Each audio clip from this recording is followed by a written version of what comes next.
Women belonging to several faith-based organizations feel that churches are being unfairly treated by the government. They've accused officials of turning a blind eye to the essential service churches offer to members of the public. Convener of the march, Pastor Tabile Magaman, says the recent rise in violent crimes against women, as well as the rise in unemployment, indicate the need to further open up places of worship. It is grossly unjust that every other sector is operational almost on a full scale. Whether it's public transportation, it is operational on a full scale.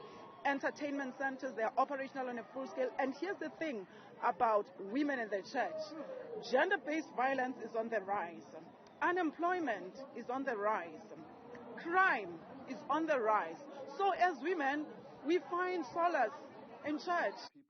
Earlier this month, President Cyril Ramaphosa announced that South Africa was moving to Level 2 lockdown restrictions, which permit gatherings limited to a maximum of 250 people indoors and 500 people outdoors. But Magaman says many of the problems that the government is faced with can be alleviated by allowing the church to play a greater role in society. A church is an overall solution center.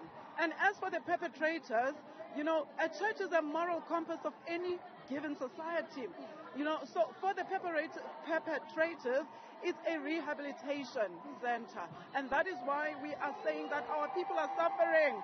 Pastor Sibongile Sithole, who leads a church called Oasis of Life, says the government has failed to factor in the emotional distress that many South Africans find themselves in as a result of the devastating effects of COVID-19. The logic in closing the church truly doesn't make sense because the COVID on its own has caused a lot of problems.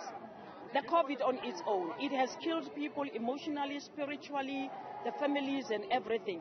Now the closure of the church, when people are emotionally distressed and going through depression, where do they get hope? Where do they get a place of healing and restoration? So we truly want the churches to be open because it's our place of healing and therapy.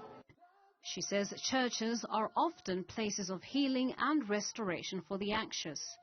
The Women's March is also expected to put a spotlight on corruption, poor service delivery and unemployment, especially amongst the youth. For Newzroom Afrika on Channel 405, I'm Ntokozo Mazibuko.